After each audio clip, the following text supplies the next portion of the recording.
मराठवाड़ा नेता YouTube Facebook channel में मैं सभी श्रोतागणों का मनपूर्वक हार्दिक स्वागत करता हूं। मराठवाड़ा नेता political, social, cultural, agriculture, education और दिन ब दिन होने वाले इंसिडेंट्स के हम इंटरव्यू लेते हैं। आज मराठवाड़ा नेता के सद्भाग्य से एक बहुत ही होनहार, जिनको हम कवि कह सकते हैं, लेखक कह सकते हैं, जिन्होंने एमए इकोनॉमिक्स किया है, एमए थिएटर किया है और जिनके खाने की अलग अलग जो चीज़ें बनाते हैं उसकी टेस्ट भी कुछ अलग है, और जिनका नाम है संगीता जी धानीवाल। नमस्ते संगीता जी, मैं आपसे निवेदन करता हूं कि आपका व्यक्तिमत्व, आपका बचपन, एजुकेशन, आप कौन कौन से स्टेट में रहे, पढ़े, सीखे, फैमिली रिस्पॉन्सिबिलिटी, इसके बारे में श्रोता को जानकारी देना। नमस्ते। मेरा जन्म स्थान है शिलोंग, मेघालय। मेरा जन्म हुआ वहीं, हमारी सबकी शिक्षा दीक्षा हुई। मेरे पिता MBBS डॉक्टर रहे और शहर के बहुत ही नामचीन डॉक्टर रहे। एक अच्छे सुशिक्षित परिवार में मेरा जन्म हुआ और शिलोंग, जो कि मेघालय की राजधानी है, एक बहुत ही सुंदर रमणीय पहाड़ी इलाका है, पहाड़ी क्षेत्र है। और सबसे बड़ी बात है उस क्षेत्र में, इस क्षेत्र को खासी, जयंतिया, गारो, 3 पहाड़ियों को मिलाकर ये क्षेत्र बनता है, जिसमें हम जहाँ रहते हैं शिलोंग, ये खासी पहाड़ी का इलाका है। यहाँ मातृ सत्ता का प्रचलन है। तो मातृ सत्ता का प्रचलन होने के कारण एक लड़की के रूप में जो हम वहाँ पले बढ़े, तो हमें किसी भी प्रकार की कोई तकलीफ, स्त्री होने के कारण किसी भी प्रकार का कोई नकारात्मक रवैया, किसी का भी कोई छोटापन, कोई कमी कभी महसूस नहीं हुई। हमें समान अवसर मिले लड़कों की तरह ही। हमें ये जानकारी नहीं रही कि लड़कियां हैं तो उनको किसी कारणवश पीछे रहना है या वो आगे नहीं जा सकती, या घर में भी किसी भी प्रकार का हमको परिवर्तन दिखाई नहीं दिया कि लड़के ये कर सकते हैं, लड़कियां ये नहीं कर सकती हैं। ये हमारे क्षेत्र की सबसे बड़ी बात रही और इसका पता और इसका महत्व हमें तभी लगा जब हम उस क्षेत्र को छोड़ के बाहर आए। तो यहाँ हमें पुरुषवादी समाज देखने को मिला, जो कि हमारे वहाँ नहीं था। हम बेसिकली हम वहाँ के लोकल्स नहीं हैं, हम रहते हैं बाहरी दूसरे इलाकों के, लेकिन वहाँ 200 सालों से ज़्यादा रह रहे। तो ऑलमोस्ट हमारी अपब्रिंगिंग, मेरे पिता का जन्म भी वहीं पे हुआ था, इसलिए हमें उस क्षेत्र की ही सारी सुविधाएं, वहाँ का कल्चर, वहाँ की संस्कृति, उसका फ़ायदा मिला। तो एक तो ये बात है। और मैं किस किस प्रांत में रही हूँ या गई हूँ, तो हमारे सभी रिश्तेदार लगभग मेघालय में हैं, ज़्यादा से ज़्यादा आसाम में हैं, और आगे निकल गए तो बिहार में हैं, बंगाल में हैं, राजस्थान में हैं। तो जहाँ जहाँ हमारे परिचित रिश्तेदार मित्र रहे, मैं लगभग मेघालय से बाहर है आसाम में गई हूँ। फिर बिहार में मेरी शादी हो गई तो बिहार में गई हूँ। और यूपी में मेरे पति डॉक्टर नरेश कुमार धानीवाला, इनका शिक्षण हुआ, उनके साथ साथ मेरा भी शिक्षण हुआ वहाँ, तो मैं यूपी में भी रही हूँ। बंगाल में हमारे रिश्तेदार हैं तो बंगाल में भी गई हूँ। और डॉक्टर साहब की पहली नौकरी, सरकारी नौकरी हमें महाराष्ट्र में मिली। इस वजह से मैं महाराष्ट्र में आ गई और महाराष्ट्र के बाद अब काम के सिलसिले में डॉक्टर साहब के साथ घूमने के सिलसिले में मैं लगभग भारत के हर इलाके में घूमी हुई हूँ। और अभी नहीं, मैं बचपन में भी मेरी ग्रैंड मदर के साथ, दादी माँ के साथ मैंने 3.5 महीने पूरा भारत भ्रमण किया। एक साथ 3.5 महीने हम लोग सबसे पहले नागपुर आए, और नागपुर से कुछ टिकटें बनती थी रेलवे की उस समय। आपको सिर्फ टिकट मिलती थी, रिजर्वेशन आपको स्टेशन पे जाके करवाना पड़ता था। तो नागपुर चूँकि सेंटर है भारत का, तो नागपुर से हम लोग दक्षिण की तरफ, पश्चिम की तरफ, उत्तर की तरफ, उत्तर भारत, हमने वहाँ से लगभग हर क्षेत्र की यात्राएं की। तो मैंने भारत के लगभग सारे तीर्थ क्षेत्र बचपन के, मुझे लगता है 11 या 12 साल की उम्र में मैं घूमी हुई हूँ। आप एमए इकोनॉमिक्स और बाद में यहाँ पर आने के बाद एमए थिएटर किस लिए किया? एमए इकोनॉमिक्स किस लिए किया? एमए इकोनॉमिक्स नहीं, एमए थिएटर जो नांदेड़ में ही स्वामी रामानंद तीर्थ विद्यापीठ में जो अभ्यासक्रम शुरू हुआ, और उम्र की 50 साल में आपने ये साहस क्यों किया? मेरा काम मंच का काम है। मैं सालों से सारी मंच कला बच्चों को सिखाती हूँ, खुद भी करती हूँ और बच्चों को सिखाती भी हूँ। तो ये मैंने शौक से ही डेवलप किया, सदा से ही करती रही। नृत्य मेरा व्यवसाय ही एक तरह से समझ लीजिए। नृत्य के साथ साथ मैंने नाटक, पब्लिक स्पीकिंग, मिमिक्री, माइम, भाषण कला, ये सब भी बच्चों को सिखाया और सिखाती रही हूँ। अच्छा। बहुत सारी महिलाएं आती है, पुरुष भी आते हैं। तो जब नांदेड़ यूनिवर्सिटी में इस तरह का कोर्स आया, तो मुझे किसी ने बताया कि मैडम आपके लायक कोर्स आया है, आप इसे कर सकते हैं। वहाँ जाके पता किया तो वहाँ टीचर थे एनएसडी के, नेशनल स्कूल ऑफ ड्रामा के टीचर थे डॉक्टर शेड़के। तो एनएसडी तो भारत का सबसे बड़ा थिएटर का इंस्टीट्यूट है, प्रसिद्ध इंस्टीट्यूट है, और वहाँ की थिएटर करने वालों को वहाँ का बड़ा मोह रहता है। तो वहाँ नहीं पढ़ सकते, कोई बात नहीं, वहाँ के टीचर से पढ़ लेंगे, ये एक लालच था। और यूं ही सिखा रहे थे तो सोचा पढ़ के सिखाया जाए, पढ़ के किया जाए, शायद कुछ और ज्ञान मिले, कुछ प्रैक्टिकल चीज़ें सीखने को मिले।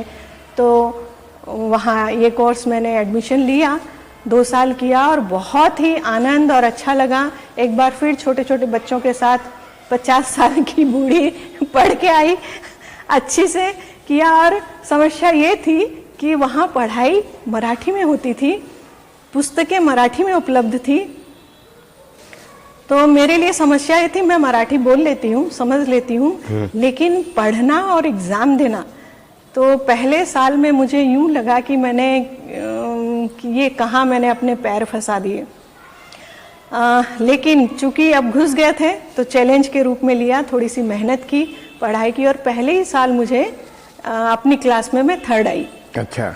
और इससे मेरा उत्साह बढ़ा, और फिर 2nd ईयर में मैंने बहुत अच्छे से किया, और मराठी नाटकों में भी काम किया, जहाँ मुझे इंदौरी ब्राह्मण के रूप में वो लोग प्रस्तुत करते थे, ताकि मेरी गलतियाँ ऑडियंस माफ़ कर सके। हमारे बोल तो लेती हूँ लेकिन उच्चारण में गलतियाँ होती है, कहीं कहीं ग्रामेटिकल मिस्टेक्स होते हैं, तो उसमें काम किया। और फिर मैं यूनिवर्सिटी में 2nd आई। ये सब करते समय जी डॉक्टर साहब का आपको कॉपरेशन मिला, या आप बेवजह किस लिए करते हो ऐसा उन्होंने कहा? मेरा एडमिशन डॉक्टर साहब की करवा के आए। अच्छा। वही मुझे, मैं आलसी हूँ थोड़ी, मैं बहुत आलसी हूँ, थोड़ी नहीं। तो एक बार उनको ही पता लगा, उनके किसी मित्र डॉक्टर माहुरे ने उनको इन्फॉर्म किया, तो डॉक्टर साहब मुझे लगभग जबरदस्ती पकड़ के ले गए और एक ही बार में वहाँ एडमिशन करवा के आ गए। अच्छा। तो इसमें ही नहीं, मेरी हर चीज में, आज मैं जो भी हूँ उस हर चीज में डॉक्टर साहब का ही हाथ है। अच्छा। मैं बचपन से कविता लिखती रही हूँ, लेकिन मैंने कभी किसी को सुनाया नहीं, दिखाया नहीं।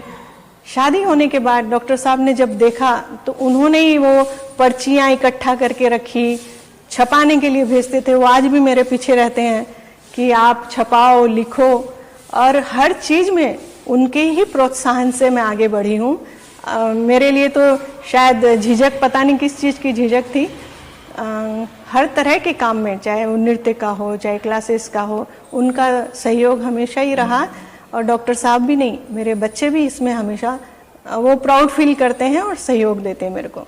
आपका मैका मेघालय और डॉक्टर साहब का गांव बिहार। बिहार, तो ये कॉम्बिनेशन आजकल स्टेट के स्टेट में यानी दिक्कतें आती है, स्वभाव एडजस्ट नहीं होता, सब कल्चर, आप स्त्री प्रधान संस्कृति में बड़े हुए, डॉक्टर साहब बिहार में पुरुष प्रधान लालू प्रसाद, फिर ये इसका इलाका वहाँ का, और ये कॉम्बिनेशन कैसा क्या जमता गया?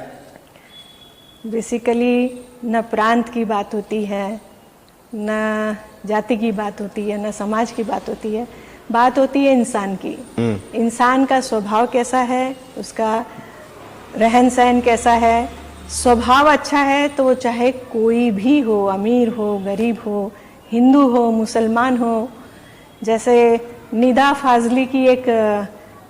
फाजली ने कहा है कि चाहे गीता बाँचिए या पढ़िए कुरान, तेरा मेरा प्यार ही हर पुस्तक का ज्ञान। क्या बात है, बहुत अच्छा। और वो आगे कहते हैं कि अच्छी संगत बैठ के संगी बदले रूप, अच्छी संगत बैठ के संगी बदले रूप, जैसे मिलकर आम से मीठी हो गई धूप। धूप के दिन बहुत कठिन होते हैं, लेकिन आम के लालच में बड़े प्यार से गुजरते हैं, लोग सेलिब्रेट करते हैं गर्मियों को। तो वही बात है, अच्छा इंसान रहे तो बिहार का रहे,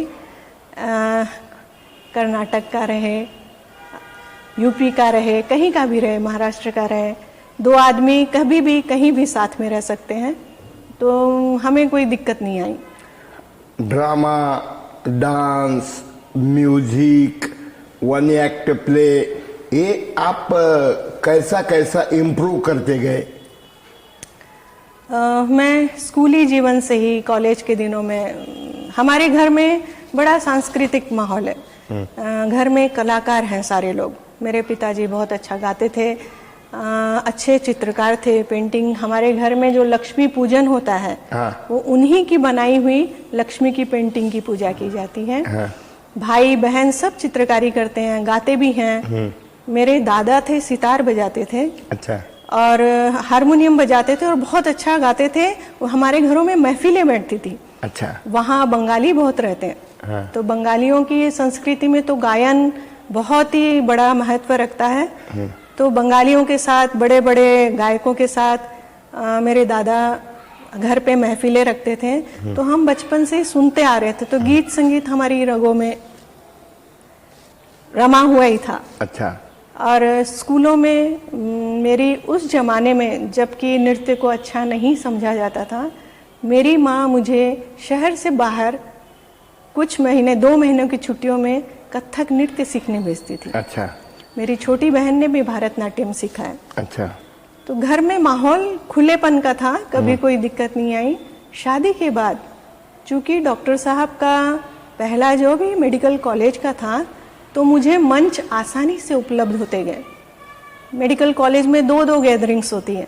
यानी नांदेड़ में पहले डॉक्टर साहब पहले सेवाग्राम मेडिकल कॉलेज में थे। अरे वर्धा। हाँ, सेवाग्राम मेडिकल कॉलेज में थे, फिर हम सोलापुर में थे, फिर हम नांदेड़ आए। तो हर जगह मेडिकल कॉलेज का एनवायरनमेंट मिलता गया। बच्चों की गैदरिंग, सालाना गैदरिंग, गणपति उत्सव की गैदरिंग। तो ये बच्चे शुरुआत से न जाने कहाँ से सबको खबर मिलती गई, बच्चे मेरे पास आते। तो सालाना गैदरिंग का नांदेड़ में तो सालों साल मैंने उनकी सालाना गैदरिंग्स, नाटक वगैरह कराए हैं, कल्चरल एक्टिविटीज़। मुझे ऐसा लगता था वो कॉलेज मेरा ही है। मैं वहाँ की स्टाफ नहीं थी। एक बार सर डॉक्टर नगराले आए नए, तो उन्होंने जब वहाँ मेरे को देखा तो उन्होंने पूछा कि ये लेडी कौन है, ये स्टाफ तो नहीं दिखती। तब फिर मैसेगर सर ने बताया कि ये स्टाफ की तरह ही है, क्योंकि बच्चे टीचर्स को पहचानने से पहले मुझे पहचानते थे, क्योंकि वो जैसे ही एडमिशन होता, गणपति फेस्टिवल्स होते थे, तो गणपति फेस्टिवल में मैं ही उनको सारी कल्चरल एक्टिविटी सिखाया करती थी। तो ये माहौल मिलते गया, फिर शहर के लोगों को पता लगा, धीरे धीरे पहले तो यूं ही सिखाया करती थी, फिर जब शहर के लोग आने लगे तो फीस देने लगे, तो ये व्यवसाय में परिवर्तित हो गया। कब व्यवसाय बन गया मुझे पता नहीं लगा, और पिछले 35 सालों से मैं इस क्षेत्र में काम कर रही हूँ। 35 साल में आपने नृत्य में, लेखन में, कथक में ऐसे कितने विद्यार्थी यानी लड़के लड़कियों को कोच किया, पढ़ाया, सिखाया? इसकी तो कोई गिनती ही नहीं है। हजारों कार्यक्रम कराए हैं। हाँ। हजारों, क्योंकि नांदेड़ की लगभग हर स्कूल में, हाँ। हर कॉलेज में, हाँ। और घर घर में जो संगीत रजनियां होती हैं, शादी में संगीत रजनी ये जो होती है, और महिलाओं के लिए पहले शहर में कोई टीचर उपलब्ध नहीं था, और हर समाज में महिलाओं का डांस करना अच्छा नहीं समझा जाता था। तो मेरी उपस्थिति से ये हुआ कि घर की महिलाएं आने लगी, क्योंकि उनको सिखाने के लिए उनके ही समाज का कोई व्यक्ति और महिला, तो घर के लोग भेजने लगे, और धीरे धीरे घर घर में नृत्य महिलाएं और बच्चियां करने लगी। अच्छा। तो ये तो सालों से सिखा रही हूँ, तो मेरे को अब गिनती नहीं है। अच्छा। सैकड़ों हजारों की संख्या में। एज ग्रुप आप कोच जिस क्लास को, यानी 10 ईयर 15 ईयर, यानी कौन से एज ग्रुप को आप सिखाते हो? मैं 5 साल से लेके 70 साल के लोगों तक को सिखाती हूँ। अच्छा। इसमें आप पहले हॉबी बोल के करते थे जी, बाद में योगायोग से वो बिजनेस बोलो या कमर्शियल बनता गया। तो जब आप कमर्शियल के दृष्टिकोण से काम करने लगे तो आपसे यानी ये बैच हो गई, दूसरी बैच, यानी टाइम फैक्टर प्रॉब्लम नहीं आया क्या? टाइम फैक्टर का प्रॉब्लम तो मुझे काम करना पसंद है, इसलिए नहीं आया। ये मेरी क्लासेस जनरली सुबह 11 बजे से शुरू होती, 2 बजे तक ऑफिशियल है, लेकिन वो 3 साढ़े 3 बजे तक चलती है। फिर वो मुश्किल से 1-1.5 घंटा छुट्टी होती, फिर 5 बजे से लेके रात के 8 बजे तक फिर ऑफिशियल। अच्छा। लेकिन वो चूंकि बड़े बड़े लोग भी आते हैं, जेंट्स भी आते हैं, तो वो अपनी दुकानें बंद करने के बाद, ऑफिसेज बंद करने के बाद आते हैं, तो रात के 11-12, और कभी कभी कॉलेजेस स्कूल के बच्चे, तो अपना घर है इसलिए कोई प्रॉब्लम नहीं, तो यहाँ 1-1 बजे तक क्लासेस चलती है। तो अभी कोरोना ने मेरी क्लासेस का फ्लो थोड़ा सा नहीं, अभी वो बहुत कम हो गया, और बीच में मेरा आना जाना भी शहर से बाहर रहा, इसलिए अब थोड़ी सी व्यवधान आया है उसमें। लेकिन मैं 8-8 घंटे तो रेगुलर क्लासेस किया करती थी। बुरा न माने तो मैं एक क्वेश्चन करता हूँ। जी बोलिए। कि नृत्य कला इसमें यानी बिगड़ना बोलो या लव मैरिज का प्रमाण बढ़ता है, आपका इसके बारे में क्या ओपिनियन है? मेरा इसमें बहुत ही जहाँ खुला सा ओपिनियन है कि जहाँ बंदिशें ज्यादा होती है वहाँ इस तरह के प्रमाण ज्यादा होते हैं। अच्छा। जहाँ खुलापन, हम खुले क्षेत्र से आए, देखिए हमारे यहाँ लड़का लड़की में कोई भेदभाव नहीं किया जाता। लड़के लड़कियां साथ घूमते हैं, हमारी माताएं हमको मना नहीं करती थी, तो जिसको लिबर्टी मिलती है वो उसका गैर फायदा नहीं उठाता। जहाँ बंदिशें ज्यादा रहती हैं उनको छूट मिलते ही वो गलत रास्ते पे जाते हैं या गुमराह होते हैं। नाट्य कला और फिल्मी दुनिया, इसमें आप क्या डिफरेंस करते हो? और डे बाय डे फिल्मी दुनिया का आपसे उतना संपर्क है या नहीं मालूम नहीं, लेकिन ड्रग एडिक्ट, कल्चर नहीं, यानी फैमिली क्या बोलते कि रिलेशन फैमिली की कौन किसका मिस्टर है क्या है कुछ समझ में नहीं आता, कितने डाइवर्स होते हैं, तो ये संगीत कला के वजह से होते हैं। जैसा कि एक जमाना था कि एक गायक, बहुत बड़े गायक थे, उन्होंने उनके मिस्टर को छोड़ दिया था और सह्याद्री पे सुबह सुबह उनके गीत लगते थे। तो चाहे मेरे घर में हो, हमारे एक दोस्त एक्स-एमएलए टीपी कांबळे हो, तो उन्होंने बोलते थे काय त्याचं ऐकता की बाई काय चारित्र्यवान आहे का, मोग देवाचे गाणे म्हणते, यानी इस प्रकार का माहौल कि बहुत कम कपल हैं जो संगीत फिल्म इसमें फुल लाइफ एक जगह रहते हैं। तो इसमें आपका पर्सनल ओपिनियन क्या है ये कल्चर के बारे में? गीत, संगीत, नाट्य, कला, फिल्म, इन चीज़ों से इस तरह की चीज़ों पे असर नहीं पड़ता। वहाँ लिबर्टी मिलती है। हाँ। ये छूट लेते हैं वो लोग जिनके पास बहुत ज़्यादा पैसा हो जाता है। और इस फिल्मी दुनिया में, नाटक की दुनिया में पैसा ज़्यादा नहीं है। फिल्मी दुनिया में पैसा बहुत ज़्यादा आता है। तो आज समाज में, फिल्मी दुनिया क्यों, आज समाज में देख लीजिए आप, जिनके पास ज़्यादा पैसा है, आदमी धीरे धीरे पनपता है। जब रोटी नहीं है तो रोटी के पीछे भाग रहा है, जब रोटी मिल गई तो कपड़े के पीछे भागा, कपड़ा मिल गया, मकान है तो 2 मकान, 2 मकान है तो 4 मकान। तो आदमी की इच्छाएं अनंत है, वो खत्म नहीं होती, वो आगे बढ़ती ही जाती है। तो आज जिन लोगों के पास, वो चाहे गांव के लोग हों, आप फिल्मी दुनिया को क्यों बोलते हैं, अभी एक गांव के लोग हैं जिनके पास पैसा ज़्यादा, उनकी 3-3 पत्नियां हैं, एक गांव में बैठी है जो बचपन में शादी हुई, महाराष्ट्र में तो बहुत कॉमन है, बचपन में शादी की, वहीं छोड़ दिया, शहर आके रहने लगे, एक और पत्नी कर ली, फिर कहीं और चले गए, डेवलप हो गए, और एक पत्नी कर ली। तो पैसा गलत चीज़ों की तरफ लेके जाता है। और इंसान का पारिवारिक ढांचा अगर अच्छा है, नींव पक्की है, तो वो चाहे कितना ही, अभी बहुत बड़े बड़े लोग हैं, बिरला है, टाटा है, अंबानी है, तो संस्कारवान लोग वहाँ भी है कि वो अभी भी आरती करते हैं, भजन करते हैं, अभी भी एक पत्नी के साथ रहते हैं। तो ये पर्सनल चीज़ें हैं, कौन कितनी लिबर्टी लेता, कितनी नहीं लेता। मैं कह रही हूँ, अनपढ़ गंवार आदमी भी इस तरह के काम करता है, पढ़ा लिखा आदमी भी करता है, गरीब भी करता है, अमीर भी करता है। बेसिकली किसके सिद्धांत कैसे हैं, किसके घर के संस्कार कैसे हैं, आपके पारिवारिक सिद्धांत संस्कार यदि मजबूत है तो आपको गलत काम रखने से, अभी मेरी बहू बच्चे हैं, ये लोग पढ़ते हैं बाहर दूसरे बच्चों की तरह, इनमें गलत आदतें नहीं हैं, क्योंकि परिवार ने इनको जकड़ रखा था।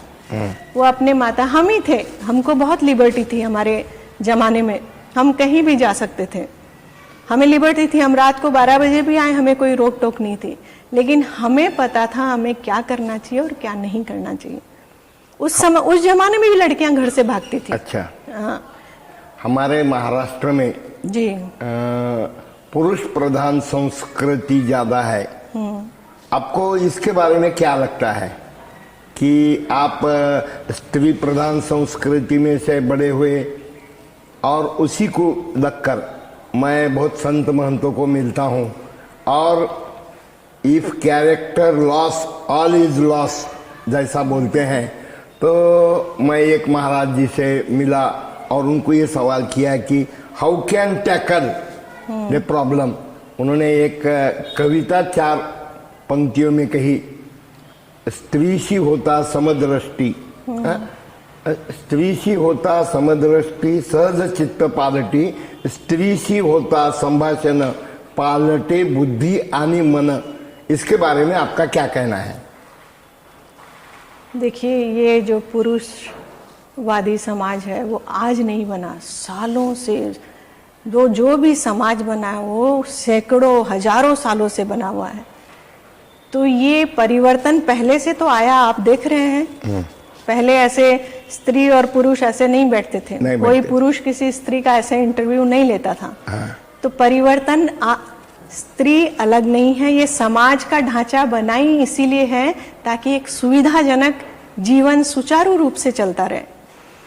तो ये समाज बनाने में भी सैकड़ों वर्ष लगे, अब ये बन गया है, अब इसको बदलने में भी सैकड़ों वर्ष लगेंगे। स्त्रियां पढ़ी लिखी नहीं थी, क्यों पढ़ी लिखी नहीं थी? कोई जबरदस्ती उनको अंदर रखे हुए था? नहीं, ये काल के साथ बनी हुई चीजें हैं। अपने देश में तो ये प्रथाएं, अपने देवी देवता देखिए आप, उनकी वेशभूषाएं देखिए, आज स्त्रियां वैसी पहन रही है तो लोग क्रिटिसाइज करते हैं, लेकिन अपने देवी देवताओं की भी वेशभूषाएं बड़े खुलेपन के साथ थी। देवियां नौवारी जैसी धोती पहनती है, अपनी झांसी की रानी के कपड़े वैसे थे, घोड़े पे सवार होती, तो अपना समाज स्त्रीवादी पुरुषवादी नहीं था पहले।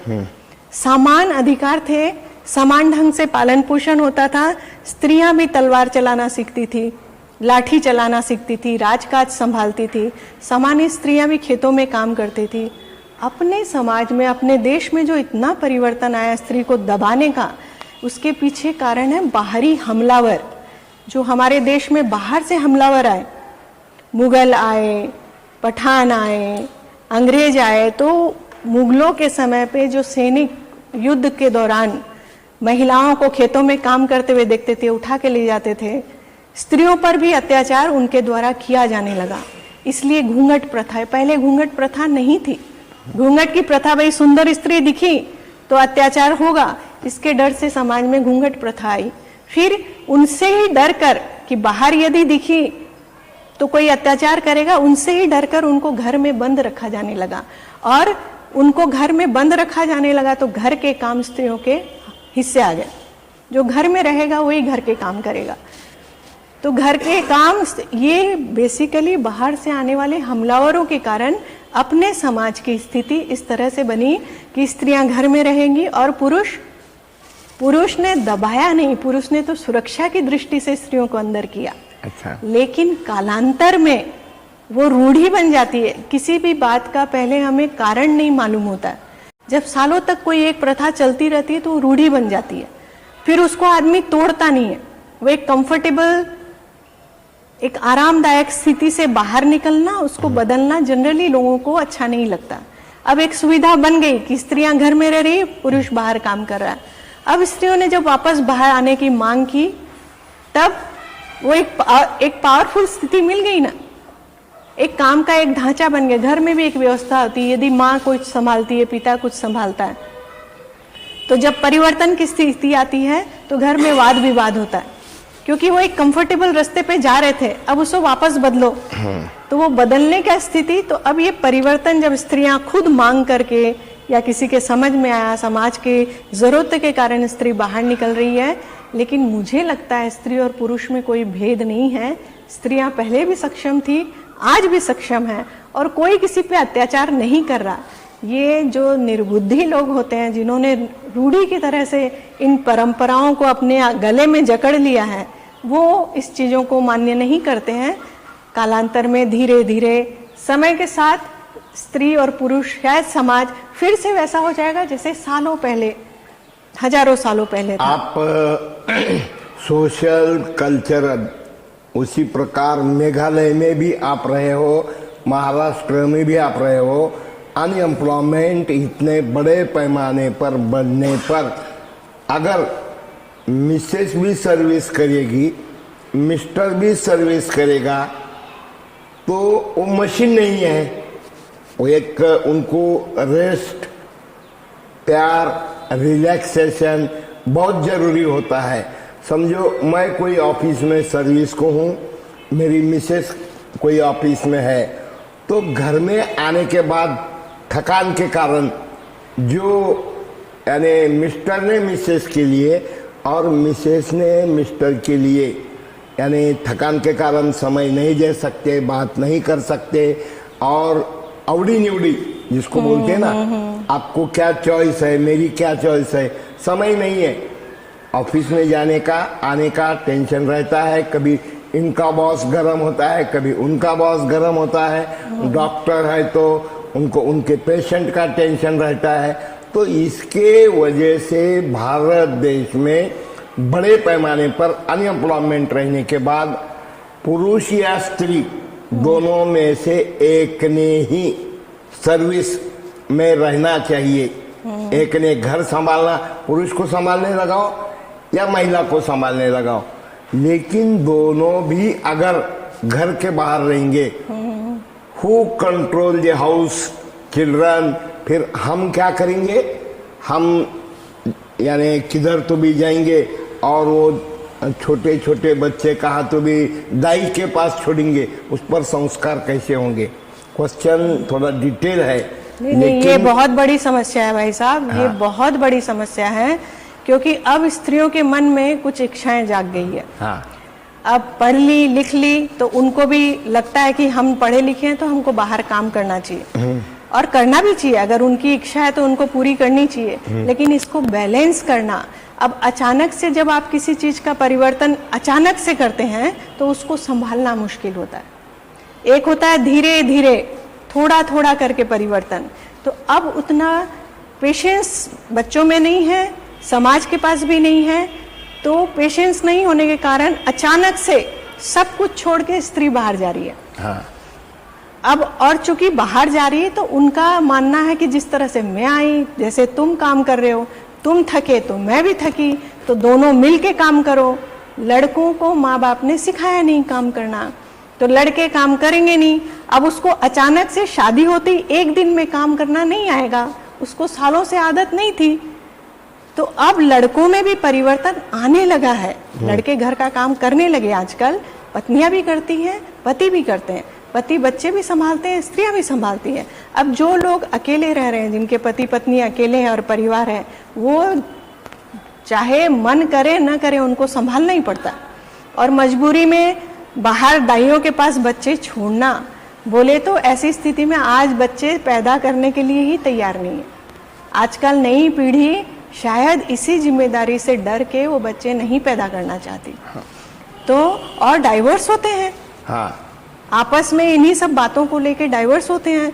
तो अचानक से परिवर्तन आसान नहीं है, ये स्त्री को भी समझना पड़ेगा और पुरुष को भी समझना पड़ेगा। पुरुष यदि उस ऐसी लड़की से शादी करता है जो नौकरी करेगी भविष्य में, क्योंकि पैसा आजकल सबकी मजबूरी हो गई है, सबकी इच्छाएं इतनी अनंत है, इतनी विराट है कि उनको पाने के लिए एक आदमी के पैसे से नहीं पूरी हो सकती वो, तो सबको ये अभिलाषा है कि स्त्री कमाने वाली होनी चाहिए। कमाने वाली यदि स्त्री लाओगे तो तुमको उसके साथ कुछ अलग व्यवहार करना पड़ेगा, एडजस्टमेंट करना पड़ेगा। तो क्या ले तो आते हैं लेकिन उसको संभाल नहीं सकते।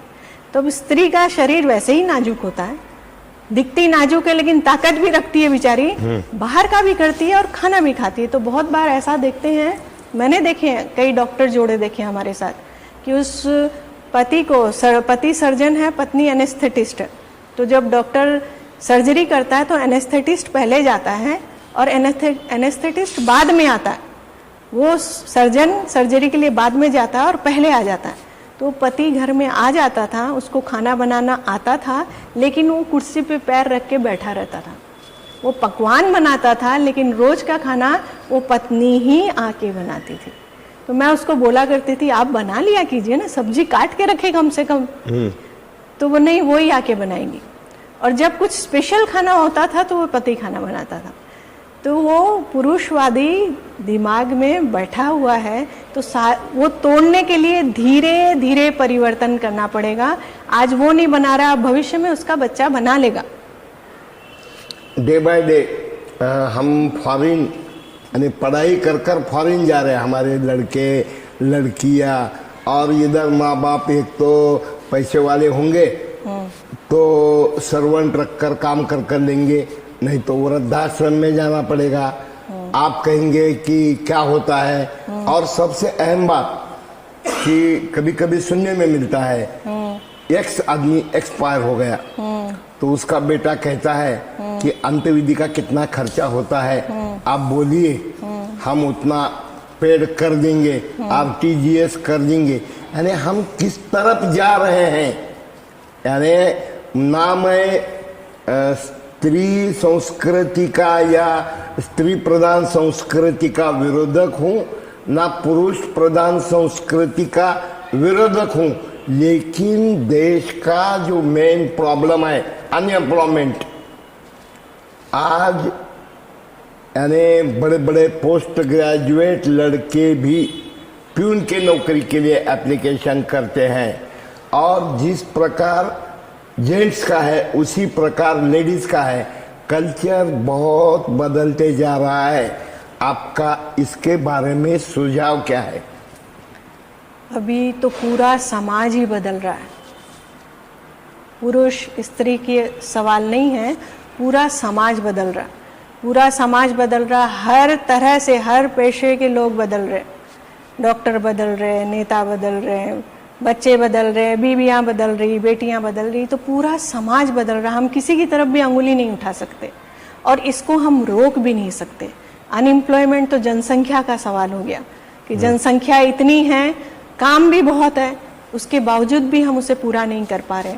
और ये समाज जो जा रहा है, इसके लिए तो प्रबोधन ही किया जा सकता है कि हम लोग करते हैं, हम लोगों को बुलाते हैं, हम जगह जगह जाके लेक्चर्स भी लेते हैं, हम प्रबोधन करते हैं कि बच्चियों को सिखाओ घर में रहना।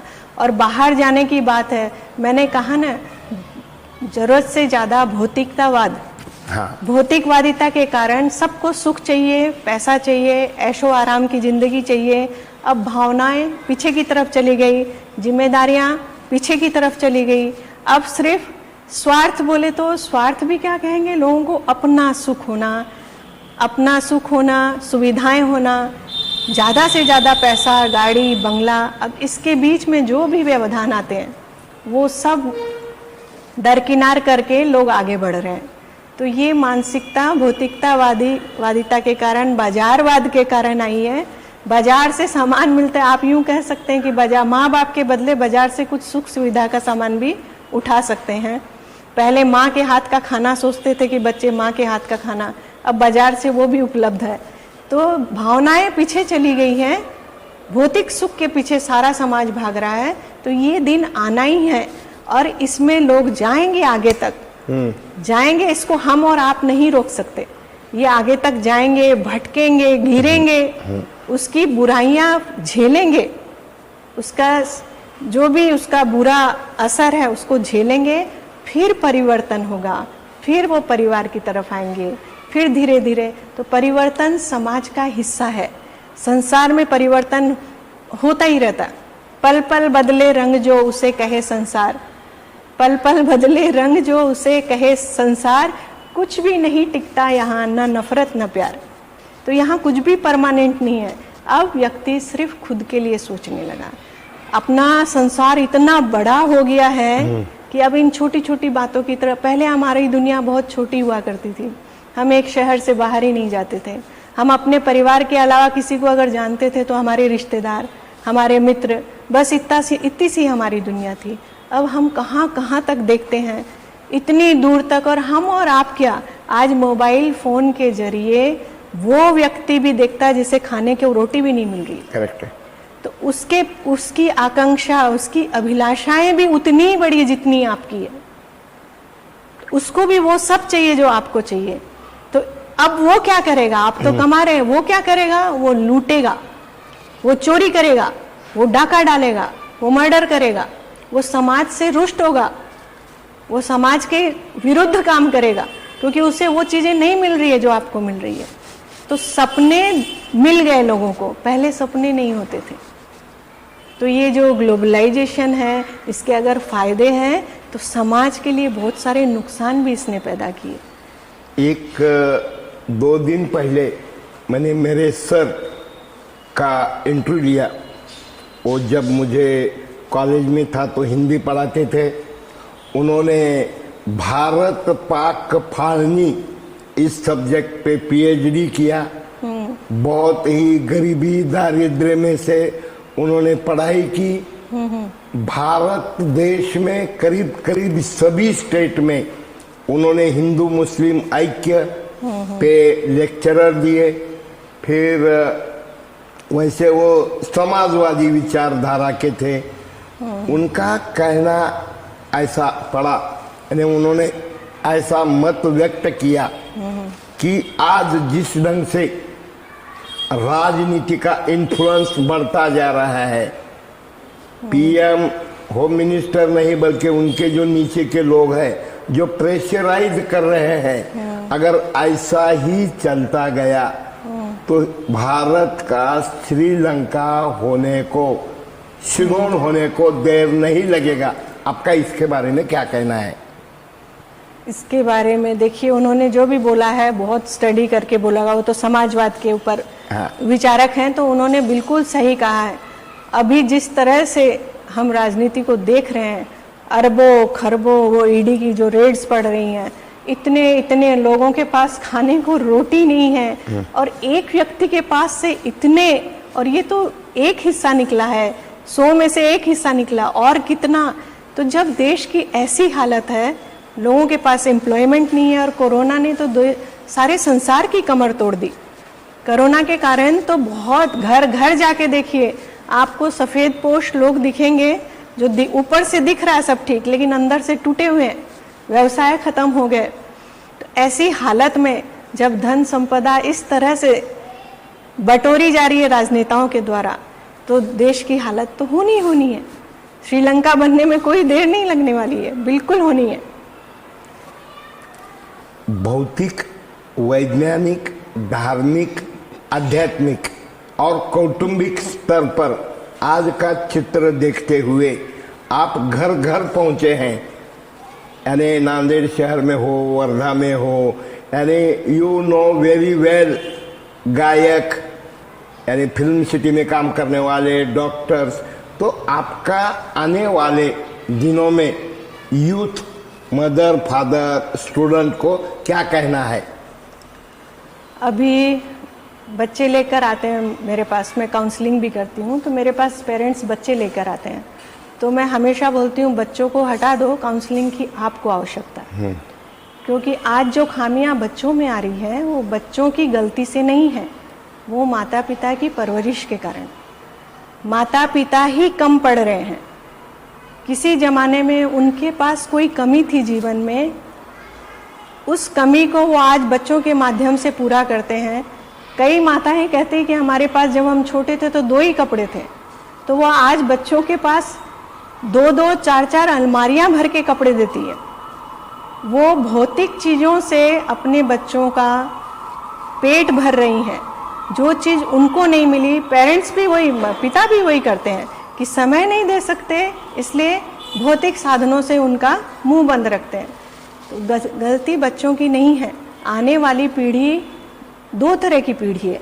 एक तो वो पीढ़ी है जो गर्त में जा रही है, और एक वो पीढ़ी है जिनके विचार बहुत अच्छे और खुले। आप बहुत सारे ऐसे बच्चों को देखेंगे, आप आर रघुरामन के लेख पढ़ते होंगे, वो खासकर लिखते हैं उन बच्चों के बारे में जो विदेशों से करोड़ों रुपए की नौकरियां छोड़कर गांव में स्थापित हो रहे हैं, अपने गांव के लिए काम कर रहे हैं, पर्यावरण के लिए काम कर रहे हैं, खेती के लिए काम कर रहे हैं, नई नई तकनीकों से गांव के लोगों को अवगत करा रहे हैं, और ऐसी ऐसी इतने महान कार्य कर रहे हैं। लालच बिल्कुल नहीं, किसी भी प्रकार का लालच न रखते हुए, सादा जीवन जीते हुए, करोड़ों रुपए की नौकरियां छोड़ के वो भारत देश में आकर यहाँ स्थापित हो रहे हैं। तो एक प्रबुद्ध और बड़े महान विचारों वाली वो पीढ़ी है, नई पीढ़ी, और दूसरे वो बच्चे हैं जिनमें सामान्य ज्ञान की भी कमी है। सामान्य जो बोलते हैं कॉमन सेंस, वो बिल्कुल कॉमन सेंस भी नदारत है। आज बच्चों की ये हालत है, ये हमारी गली है जैसे, यहाँ पर मेरे घर पे यदि कोई बच्चा आता है तो मेरे घर के गेट के सामने अपनी स्कूटी जैसे रोकी वैसे की वैसी खड़ी करके ऊपर आया था। अब उसको इतना सामान्य ज्ञान नहीं है कि पतली सी सड़क पे सारी गाड़ियां उधर लगी है, तो अब कोई आएगी गाड़ी तो वो निकालेगा कहाँ से। मतलब बच्चे बिल्कुल जागरूक नहीं है सिविल लाइफ के प्रति, दूसरों के प्रति, खुद के अलावा उनको कुछ दिखाई नहीं देता। एक पढ़ाई के नाम पे दिन भर कॉलेज जाओ, ट्यूशन्स करो, माता पिता को शायद सिखाने का टाइम नहीं मिलता, शायद वो उनके साथ बैठ के बातें नहीं करते, शायद माता पिता के व्यवहार भी वैसे नहीं हैं जैसा हम उम्मीद करते हैं, शायद उसके पिता भी उसी तरह गाड़ी पार्क करते होंगे। तो बच्चे इतने बेख्याली में रहते हैं, बिल्कुल ट्रेन में जा रहे हैं, रात के 12 बजे मोबाइल पे गाना सुन रहे हैं। तो कितने लोग सो रहे हैं, बूढ़े सो रहे हैं। ये जागरूकता की कमी है कि नहीं, कि ऐसी जगह पे रात को 12 बजे क्या गाना जोर जोर से सुनना चाहिए। रात को सीट पे सोते हैं 4 लोग, सारा सामान भर लिया, अब दूसरे 2 लोग आएंगे, वो अपना सामान कहाँ रखे। मनुष्य को चाहिए हर समय सचेष्टता और जागरूकता के साथ जिए। तो ये जागरूकता आजकल के बच्चों में, आजकल के पेरेंट्स में देखने को मिलती ही नहीं है। तो एक तो ये पीढ़ी है जिनमें छोटी छोटी बातों का भी ध्यान नहीं है, और इसी पीढ़ी के कुछ बच्चे ऐसे हैं जो करोड़ों रुपए की नौकरियां छोड़ छोड़ के अपने पुश्तैनी गांव में, जहां की आबादी कुछ हजार ही है, वहां रहकर गांव का उद्धार कर रहे हैं। कुछ लोग प्लास्टिक को रिसाइकिल करके उनका कुछ अच्छा उपयोग कर रहे हैं। कुछ लोग खेती बाड़ी में किसानों को मदद कर रहे हैं। तो इसी पीढ़ी के दो तरह के बच्चे हैं। तो अब उन बच्चों में ये जागरूकता कहाँ से आई और इन बच्चों में जागरूकता कहाँ से नहीं आई, तो ये जिम्मेदारी माता पिता की है। तो बच्चों को प्रबोधन की आवश्यकता है। हम जब बच्चों की कक्षाएं लेते हैं तो हमें लगता है ये फर्क कि बच्चे सीखना चाहते हैं, बच्चे करना चाहते हैं, लेकिन उनको सिखाने वाले ही अभी उपलब्ध नहीं है। नए स्कूल में टीचर सिखाते हैं, टीचर सिर्फ पढ़ाई कराते हैं। हमारे समय पे बच्चों को टीचर्स पढ़ाई के अलावा 4 चीजें सिखाते थे। हम भी अनजान बच्चों को पकड़ लेते हैं। आज गलत कर रहा है तो रोकते हैं, कोई कचरा फेंक रहा है तो रोकते हैं, उसको 4 बातें करते हैं, रास्ते चलते बच्चे से बात करते हैं। तो ये इन चीज़ों का आजकल बहुत अभाव देखने को मिलता है। तो आने वाली पीढ़ी इस तरह से बेख्याली में यदि जीती है तो फिर बहुत ही मुश्किल होने वाली, और मुश्किल हो रही है। 1000 बार बताने के बाद या मालूम होने के बाद हम वैसे ही प्लास्टिक का उपयोग करते हैं। हम वैसे ही, अभी आप देखिए नांदेड़ की सड़कों पर इतने छोटे छोटे बच्चे इतनी तेज रफ्तार से मोटरसाइकिल और स्कूटी चलाते हैं। उनको गाड़ियां किसने दी? उनके पास लाइसेंस होगा क्या? वो स्कूली बच्चे, उनको गाड़ियां किसने दी? माता पिता ने दी। आजकल सब चलता है, ये रवैया माता पिता का है। तो ये जिम्मेदारी माता पिता की और हमारी है। अगर माता पिता नहीं, हम भी समाज के ही लोग हैं, हमको भी जो कभी ऐसे कोई दिखता है हमें भी रोकना टोकना बनता है। ये हमारे समय में लोग पकड़ पकड़ के बताते थे, आज इन चीज़ों का अभाव दिखता है। तो मैं पेरेंट्स से, जो हम शिकायत तो करते हैं कि समाज बदल रहा है, लेकिन हम उसके लिए कुछ करते नहीं। तो मैं कुछ ही शब्दों में, कवि नीरज है, मैं उनका दोहा बोलती हूँ, इसी से आपको समझ में आ जाएगा कि धरती पर ही स्वर्ग है, धरती पर ही स्वर्ग है, नर्क यहीं पर जान। धरती पर ही स्वर्ग है, नर्क यहीं पर जान। जैसी रखे नींव तू, वैसा बने मकान। जैसा हो आघात रे, वैसा बजे सितार। जैसा हो आघात रे, वैसा बजे सितार। तेरी ही आवाज की प्रतिध्वनि है संसार। ये संसार खराब हो रहा है, अपने आप नहीं हो रहा, इसे हम कर रहे हैं। हम जो कर रहे हैं उसी की प्रतिध्वनि, उसी का रिएक्शन हमको भोगना पड़ रहा है। तो ये हमें ही कहीं ना कहीं थमना पड़ेगा, रुकना पड़ेगा, सोचना पड़ेगा, सिखाना पड़ेगा।